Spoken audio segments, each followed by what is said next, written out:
दोस्तों नमस्कार। एक बार फिर से स्वागत है आपके अपने YouTube चैनल देव जी के ट्रिक में। तो दोस्तों यहाँ पर ग्रामीण परिवेश का टेस्ट लगाने वाले हैं।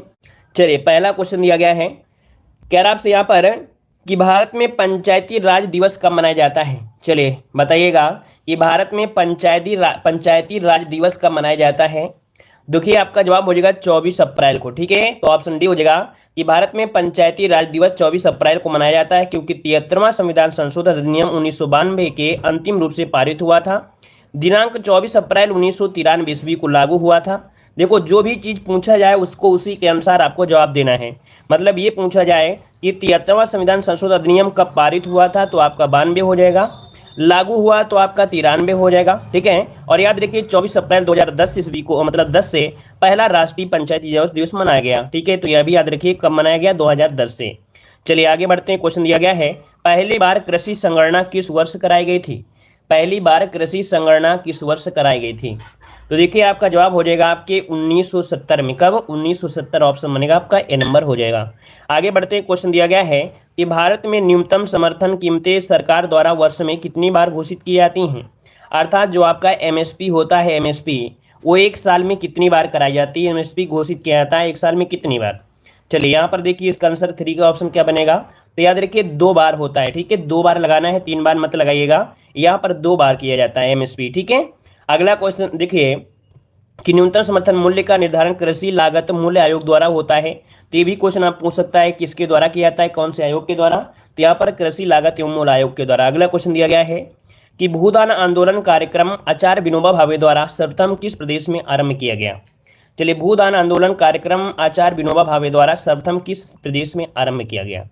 देखिए 4 का जो ऑप्शन है आपका यहाँ पर बनेगा बी नंबर, आपके आंध्र प्रदेश से। ठीक है, कहाँ से? ऑप्शन बी, आंध्र प्रदेश से शुरू हुआ था और आपके 1951 में हुआ था। आंध्र प्रदेश वर्तमान में तेलंगाना से किया गया है। ठीक है ना, वर्तमान में पूछे कहाँ पर, तो आंध्र प्रदेश के तेलंगाना से, और मतलब तेलंगाना अलग हो गया है। ठीक है, 18 अप्रैल 1951 को आचार्य विनोबा भावे को प्रथम जमीन दान में तेलंगाना क्षेत्र में स्थित पोचमपल्ली गांव में मिली थी। मतलब कह सकते हैं कौन सा गांव है, तो आपका पोचमपल्ली गांव है। और नवंबर 2021 में पोचमपल्ली को सर्वश्रेष्ठ पर्यटन गांव के रूप में संयुक्त राष्ट्र विश्व पर्यटन द्वारा संगठन, मतलब कि संयुक्त राष्ट्र विश्व पर्यटन संगठन द्वारा चुना गया है। तो ये भी नोट कर लीजिएगा, नवंबर 2021 में सर्वश्रेष्ठ पर्यटन गांव कौन सा है, तो आपके पोचमपल्ली है, जहां से स्टार्टिंग हुई थी आपके भूदान आंदोलन की। ठीक है, अगला क्वेश्चन दीजिएगा, विश्व खाद्य दिवस कब मनाते हैं।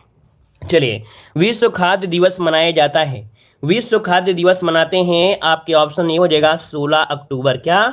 16 अक्टूबर ऑप्शन बनेगा आपका ए नंबर। आगे बढ़ते हैं। क्वेश्चन दिया गया है, क्या आपसे यहाँ पर भारत में सार्वजनिक वितरण प्रणाली व्यवस्था की शुरुआत कब की गई थी। भारत में सार्वजनिक वितरण प्रणाली की व्यवस्था शुरुआत कब की गई थी।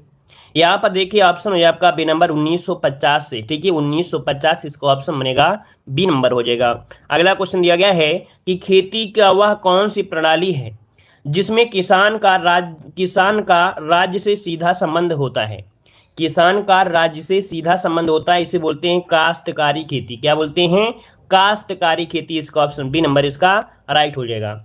अब देखिए, काश्तकारी खेती के तहत किसान का राज्य से सीधा संबंध होता है, यह स्वयं भूमि का मालिक होता है और उसको स्थायी पैतृक हस्तांतरण के अधिकार प्राप्त हो जाते हैं। ठीक है, आगे बढ़ते हैं कि विटीकल्चर में किसका उत्पादन होता है, या विटीकल्चर का संबंध किससे है। तो विटीकल्चर से कौन सा उत्पादित किया जाता है। विटीकल्चर में होता क्या है, अंगूर का उत्पादन होता है। ऑप्शन बनेगा आपका ए नंबर, अंगूर उत्पादन इसका हो जाएगा। वहीं पर वर्मी कल्चर केचुए उत्पादन से है, एपी कल्चर आपके शहद उत्पादन से है ना, और सेरी कल्चर है आपके रेशम कीट उत्पादन से है। अगला क्वेश्चन दिया गया है, भारत में ग्रामीण अवस्थापना विकास कोष कार्यक्रम को क्रियान्वित करने वाली प्रमुख संस्था कौन सी है। भारत में ग्रामीण अवस्थापना विकास कोष कार्यक्रम को क्रियान्वित करने की प्रमुख संस्था क्या है। 9 का ऑप्शन क्या हो जाएगा, तो 9 का ऑप्शन बनेगा आपका ये नाबार्ड है। ठीक है, क्या है, नाबार्ड है। और नाबार्ड से क्वेश्चन ये जरूर पूछेगा, डेट पूछ लेता है, तो आपका 12 जुलाई 1982 को इसकी स्थापना की गई थी। हेडक्वार्टर पूछे तो आपको बताना है मुंबई। ठीक है, क्या आपकी मुंबई। आगे बढ़ते हैं। क्वेश्चन आपसे दिया गया है कि स्टॉक फार्मिंग है, स्टॉक फार्मिंग है क्या। तो देखिए भाई, स्टॉक फार्मिंग ये है पशुओं का प्रजनन है। क्या है भाई, पशुओं का प्रजनन है, उनका पालन करने की तरीका है। इसका ऑप्शन बनेगा आपका यहाँ पर ए नंबर हो जाएगा। आगे बढ़ते हैं, क्वेश्चन दिया गया है कि राष्ट्रीय वन नीति 1988 के अनुसार कितने हिस्से पर वनों और वृक्षों का होना आवश्यक है। तो भाई आपका जवाब क्या हो जाएगा, आपका बी नंबर 33%। कितना, 33%। इससे क्या होता है कि जो संतुलन होता है पर्यावरण का वो बिल्कुल अच्छा रहता है, सुनिश्चित रहता है।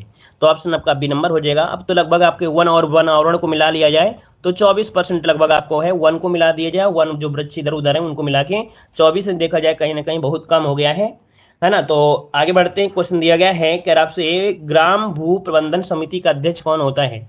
ग्राम भू प्रबंधन समिति का अध्यक्ष कौन होता है। तो देखो ग्राम भू प्रबंधन का होता है जो ग्राम के प्रधान होते हैं। तो ऑप्शन क्या बनेगा, यहाँ पर आंसर आपका हो जाएगा डी नंबर है, ग्राम प्रधान होता है। ठीक है, प्रत्येक गांव का प्रधान ग्राम सभा के सदस्यों द्वारा चुना जाता है। और अगला क्वेश्चन दिया गया है कि हाल ही में चर्चा में रहा बाओ धान किस राज्य से संबंधित है। हाल ही में चर्चा में रहा बाओ धान किस राज्य से है। 13 का ऑप्शन क्या बनेगा, 13 का ऑप्शन हो जाएगा आपके असम से संबंधित। इसका ऑप्शन डी नंबर इसका राइट हो जाएगा। देख सकते हैं कि हाल ही में असम में उत्पादित होने वाले बाओ धान की पहली खेप अमेरिका भेजी गई थी। आयरन से भरपूर लाल चावल असम की ब्रह्मपुत्र घाटी में किसी भी रासायनिक उर्वरक के इस्तेमाल के बिना उगाया जाता है। चावल की इस किस्म को बाओ धान कहा जाता है जो कि असमिया भोजन का एक अभिन्न अंग है। मतलब ये जो आपका है लाल चावल है ना, इसमें किसी भी प्रकार का रासायनिक उर्वरक यूज नहीं किया जाता है और इसकी पहली खेप अमेरिका को भेजी भी गई है ना। तो नोट कर लीजिएगा। और देख सकते हैं चावल से संबंधित जीआई टैग आपके दिए गए हैं। तो ब्लैक राइस मणिपुर है, जीरा फुल राइस आपके छत्तीसगढ़ है, कतरनी चावल बिहार से है, बक्सौल चावल आपका असम हो जाएगा, है ना। और काला नमक जो आपका है, काला नमक चावल तो वो भाई उत्तर प्रदेश का आपका था जिसे जीआई टैग दिया गया था। ठीक है, अगला क्वेश्चन दिया गया है कि राष्ट्रीय कृषक आयोग किस पंचवर्षीय योजना में स्थापित किया गया। राष्ट्रीय कृषक आयोग किस पंचवर्षीय योजना में स्थापित किया गया। 14 का ऑप्शन क्या बनेगा। देखिए 14 का जो ऑप्शन है वो आपका सी हो जाएगा, आपकी 11वीं पंचवर्षीय योजना। इसका ऑप्शन बनेगा आपका सी नंबर। और 11वीं है तो आपको डेट भी आपका हो जाएगा 2004 में डॉक्टर स्वामीनाथन समिति की सिफारिश पर 11वीं पंचवर्षीय योजना के दौरान राष्ट्रीय कृषक आयोग का गठन किया गया। अगला क्वेश्चन दिया गया है कि उत्तर प्रदेश में मनरेगा का क्रियान्वयन कितने चरणों में किया गया है। यहाँ पर देखिए कितने चरणों में किया गया था।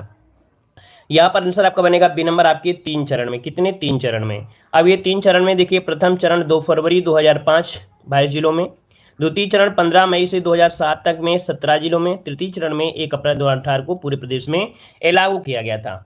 आगे बढ़ते क्वेश्चन दिया गया है अनुसूची 11 के तहत पंचायतों के कार्य क्षेत्र में आने वाले कुल कितने विषय हैं। मतलब यहाँ पर बताइएगा जो अनुसूची 11 है जो कि पंचायतों के कार्य क्षेत्र में की जो विषय हैं वो कितने विषय हैं आपके। चलिए यहाँ पर आंसर जो बनेगा आपका सी नंबर 29 विषय हो जाएगा। ठीक है, 29 विषय यहाँ पर आपका हो जाएगा सी नंबर 29 विषय। अगला क्वेश्चन यहाँ पर दिया गया है कि 2011 की जनगणना के अनुसार उत्तर प्रदेश में महिलाओं की संख्या कितनी है। चलिए भाई, महिलाओं की जो संख्या है वो आपकी कितनी है, इसका आंसर क्या बनेगा 17 नंबर में। 17 का ऑप्शन सी हो जाएगा। देखिए 95, 33, 18, 31, तो लास्ट में 31 वाला इसका ऑप्शन सी हो जाएगा। आगे बढ़ते क्वेश्चन दिया गया है, यहाँ पर देख सकते हैं अगला क्वेश्चन दिया गया है उत्तर प्रदेश के दक्षिण में स्थित पठारी भूभाग को किस नाम से जानते हैं। जो उत्तर प्रदेश का ये पठारी वाला एरिया है इसे किस नाम से जानते हैं। चलिए यहाँ पर बताइए इसका आंसर इनमें से राइट क्या हो जाएगा। इसका आंसर इनमें से राइट क्या हो जाएगा। चलिए तो देखिए यहाँ पर इसका जो आंसर बनेगा आपका बघेलखंड हो जाएगा। क्या क्या बन सकता है, यहाँ पर देखिए बुंदेलखंड का पठार है। ठीक है, ऑप्शन क्या बनेगा यहाँ पर 18 का ऑप्शन आपका डी नंबर बुंदेलखंड का पठार, ऑप्शन डी हो जाएगा, राइट हो जाएगा। देखिए जो बुंदेलखंड का पठार है, ये बुंदेलखंड का पठार मध्य प्रदेश की टीकमगढ़, छतरपुर, दतिया, ग्वालियर और शिवपुरी जिले में विस्तृत है। सिद्ध बाबा पहाड़ी इस प्रदेश की सबसे ऊंची पर्वत चोटी है। चलिए आगे बढ़ते हैं। क्वेश्चन आपसे अगला पूछा गया है कि आपसे किस प्रोटीन की उपस्थिति के कारण दूध का रंग पीला होता है। तो देखिए भाई कौन सी प्रोटीन के कारण दूध का जो रंग होता है वो आपका पीला होता है। जैसे गाय का दूध होता है वो पीला होता है ना, तो किसकी वजह से होता है। तो इसका जो ऑप्शन बनेगा क्या बन जाएगा। चलिए तो इसका आंसर हो आपका ए नंबर कैरोटीन के कारण। किसके द्वारा, कैरोटीन के कारण होता है, केसिन के द्वारा नहीं। यहाँ पर हो जाएगा आपका ए नंबर कैरोटीन होता है। ठीक है, आगे बढ़ते हैं। क्वेश्चन आपसे अगला पूछा गया है, यहाँ पर देखिए देखो केसीन होता क्या है, तो केसीन की उपस्थिति के कारण दूध का रंग सफेद होता है। ठीक है, जो लोग केसीन बता रहे हैं तो केसीन वालों को बता दें कि दूध का रंग जो होता है वो सफेद होता है, केसीन के कारण होता है। ठीक है, और जो कैरोटीन होता है, जब भी कभी पीली चीज की बात करें तो हमेशा कैरोटीन ही होगा। जैसे कि गाजर का पीलापन होता है ना, पत्ते का पीलापन होता है, नाखून में जो आपका जो होता है, ये सब कैरोटीन ही होते हैं। ठीक है ना, तो केसीन के कारण सफेद होता है। ठीक है भैया, जो लोग यहाँ पर बोल रहे थे क्या बोल रहे थे, बी बोल रहे थे ना, अब कह रहे कन्फ्यूज हैं। कन्फ्यूज नहीं हो, होशियार हो आप लोग। चलिए यहाँ पर देखो, लाइकोपीन की उपस्थिति के कारण टमाटर का लाल रंग होता है। ठीक है ना, और करक्यूरियम की उपस्थिति के कारण हल्दी का रंग पीला होता है। ठीक है, और आगे बढ़ते हैं, क्वेश्चन आपसे अगला पूछा गया है, उजाला योजना की शुरुआत कब की गई थी? उजाला योजना की शुरुआत कब की गई थी? 20 नंबर का जवाब देना है। उजाला योजना की शुरुआत कब की गई थी? तो 1 मई 2015 से शुरुआत की गई थी। कब? 1 मई 2015 से इसकी शुरुआत की गई थी। और इसका उद्देश्य क्या रहा है? चलिए, इसका उद्देश्य क्या रहा है? तो देखिए, इसका उद्देश्य रहा है कि जो एलईडी का वितरण करना, ताकि बिजली की बचत किया जा सके। ठीक है, अब देखो कुछ लोग ज़्यादा होशियार हैं, जो लोग कह रहे हैं 1 मई 2016। अब ये बताइए, जो आपका दिया गया था उजाला योजना और एक दिया जाता है उज्ज्वला योजना, उज्ज्वला योजना, तो दोनों में अंतर नहीं है क्या भाई? उज्ज्वला योजना होता है जो आपके गैस सिलेंडर से संबंधित है ना, और उजाला योजना संबंधित है किसे? तो आपके एलईडी बल्ब से है। दोनों में अंतर है कि नहीं है? है अंतर। अंतर समझ लीजिए, नहीं बाद में पता चलेगा जब पेपर हो जाएगा तब। चलिए, महाधान सुपर राइस विकसित किया, महाधान सुपर राइस विकसित किया, यहां पर देखिए, तो देखिए इसका आंसर क्या हो जाएगा। चलिए, डेट में कोई गड़बड़ी है क्या भाई? उजाला योजना की शुरुआत कब हुई थी? डेट में क्या गड़बड़ी है क्या? कुछ डाउट लग रहा है क्या भाई? उजाला योजना 2016 में थी कि 2015 में थी?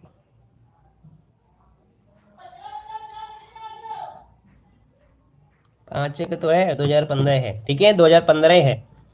ठीक है भैया, 2015 से थी, 2016 पता नहीं कहाँ से रट लिए हो आप लोग, हमको भी कंफ्यूज करने वाले थे। देखिए यहाँ पर दिया है महाधान सुपर राइस विकसित किया गया। 21 का ऑप्शन क्या बनेगा? तो 21 का ऑप्शन बने आपका डी नंबर, इसका राइट हो जाएगा GS खुश हो जाएगा। क्या हो जाएगा? GS खुश, इसका ऑप्शन डी नंबर है राइट हो जाएगा। चलिए यहाँ पर देख सकते हैं कि महाधान सुपर राइस का विकास फिलीपींस स्थित अंतर्राष्ट्रीय चावल अनुसंधान संस्थान के मुख्य प्रजनक GS खुश द्वारा किया गया था, और उन्होंने 1989 में महाधान पर अनुसंधान प्रारंभ किया था। ठीक है, चलिए, उज्ज्वला योजना होता तो 2016 बताते, यहाँ पर उजाला योजना है जो कि 2015 है भैया। ठीक है, दोनों में अंतर है। अगला है, मीट्रिक इकाई व्यवस्था कब अपनाई गई? मीट्रिक इकाई व्यवस्था कब अपनाई गई? 22 का ऑप्शन, तो 22 का ऑप्शन बनेगा आपकी यहाँ पर 58, जो कि ऑप्शन क्या है आपका डी नंबर, 1 अक्टूबर 1958 में मीट्रिक इकाई व्यवस्था अपनाई गई। ऑप्शन क्या बनेगा? यहाँ पर डी हो जाएगा राइट। ठीक है ना, और यहाँ पर देखो, इससे पहले शाही व्यवस्था चलती थी। शाही व्यवस्था में होता था क्या? 1 चावल, 2 चावल, 3 चावल बराबर इतने के, 4 चावल बराबर इतने के। ठीक है, ऐसे चलता था पहले शाही व्यवस्था में। चलिए आगे बढ़ते हैं, क्वेश्चन दिया गया है, खेतों की माप खसरा खतौनी में किस पैमाने में अंकित रहता है? मतलब खेतों की जो माप होती है, खसरा हो खतौनी हो, है ना, उनमें जो पैमाना होता है वो किस आधार पर होता है? तो देखिए यहाँ पर एकड़ है, हेक्टेयर है, बीघा या बिस्वा है, क्या बन जाएगा? चलिए यहाँ पर देखिए, इसका ऑप्शन हो जाएगा आपका बी नंबर, हेक्टेयर हो जाएगा। क्या हो जाएगा आपका? हेक्टेयर, इसका ऑप्शन बनेगा यहाँ पर बी नंबर, हेक्टेयर हो जाएगा। ठीक है, चलिए यहाँ पर आगे बढ़ते हैं, क्वेश्चन आपसे अगला पूछा गया है, खेतों की माप आपके हेक्टेयर में होती है, देख सकते हैं 1 हेक्टेयर बराबर 1000 कितना है भैया? 10,000 वर्ग मीटर है। 1 बीघा में 2530 वर्ग मीटर है, और यहाँ पर देख सकते हैं इतने बीघा बराबर 1 हेक्टेयर, 1 हेक्टेयर बराबर 3.95 बीघा हो गया। अगला क्वेश्चन आते हैं, क्वेश्चन दिया गया है, कह रहे सर्वाधिक भूमि पर, देखो पूरा क्वेश्चन देखते हैं, कह रहा है भारत में सर्वाधिक भूमि पर किस फसल का उत्पादन किया जाता है? गेहूं, और आपका ये धान है, फिर चना है, फिर आपका मटर है। तो बताइए सबसे ज़्यादा किस फसल का उत्पादन किया जाता है? तो आपका जवाब हो जाएगा बी नंबर, धान का उत्पादन होता है। दिख नहीं रहा होगा ना, यहाँ पर गेहूं कर लीजिएगा और यहाँ पर आप लोग धान कर लीजिएगा। ठीक है, तो सर्वाधिक भूमि पर फसल किया जाता है आपके धान का किया जाता है। ये भारत की बात हो रही है, उत्तर प्रदेश की बात नहीं हो रही है। तो इस कारण से ऑप्शन क्या बनेगा आपका, बी हो जाएगा, धान हो जाएगा। ठीक है, लगभग 51% भाग में कृषि की जाती है जो कि आपकी धान की जाती है। और यहाँ पर देखिए अगला है, सरसों की खेती किस फसल के साथ मिश्रित रूप से की जाती है।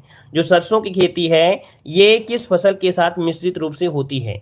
25 का ऑप्शन क्या हो जाएगा, तो याद रखिए जौ के साथ भी होती है, आपके गेहूं के साथ होती है, मटर के साथ होती है, ये सभी इसका ऑप्शन बनेगा आपका डी नंबर राइट हो जाएगा। और अगला क्वेश्चन दिया गया है, यहाँ पर देखिए कुछ कलाकार हैं, है ना, कुछ कलाकार हैं, बहुत ही अच्छे कलाकार हैं। देखिए दिया गया है क्या, यहाँ पर दिया है किशन महाराज। किशन महाराज जो है इनका संबंध किससे है, तो तबला वादन से है। गुदई महाराज को समता प्रसाद भी कहते हैं, इनका तबला से है।